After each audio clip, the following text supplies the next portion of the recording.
मनुष्य जब तक जीवित है तब तक जीवन है, या मनुष्य जब शरीर त्याग दे उसके बाद वह जीवित है।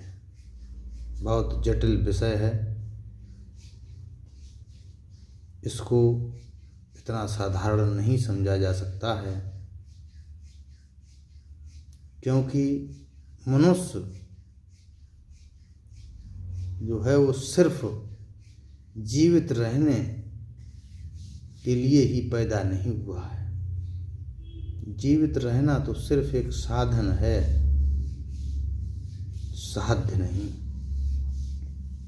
माता पिता आज के युग में अपने बच्चों को सरवाइव करना सिखाते हैं कि किसी तरीके से मुसीबत उठाओ, पढ़ो लिखो, डॉक्टर इंजीनियर मास्टर कलेक्ट्रेट जज बन जाओ, धन कमाओ, सुख सुविधाओं से मौज मस्ती करो।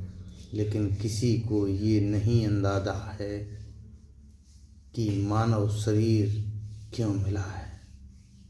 मौज मस्ती करने के लिए नहीं मिला है। यह शरीर 84 लाख योनियों के बाद प्राप्त हुआ है। इसको परमात्मा ने क्यों बनाया है?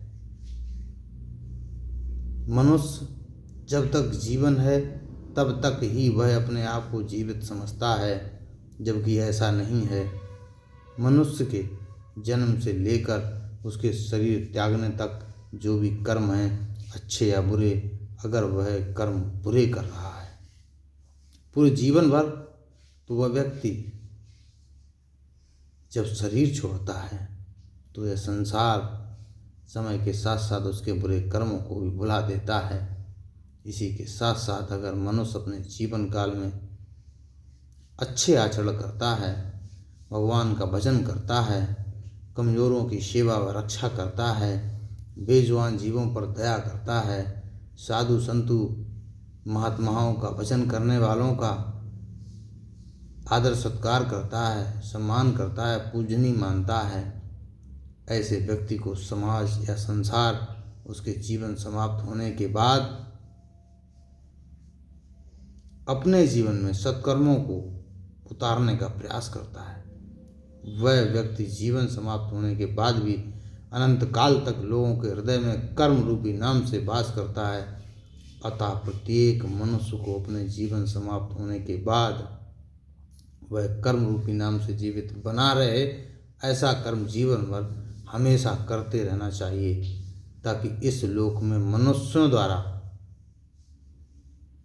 आदर तथा शरीर छोड़ने के बाद ईश्वरी लोक में जगह मिले।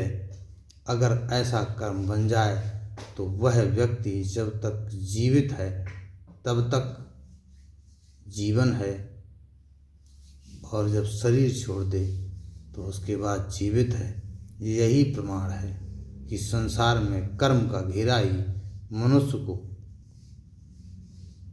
हमेशा अजर और अमर बनाता है।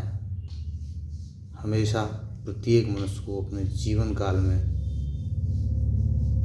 ईश्वर का स्मरण करते रहना चाहिए, धर्म के कार्यों को करना चाहिए, ताकि इस लोक के अलावा परलोक में भी जाने पर ईश्वरी सत्ता में भी उसको सम्मान के साथ जगह मिले। जय माता दी।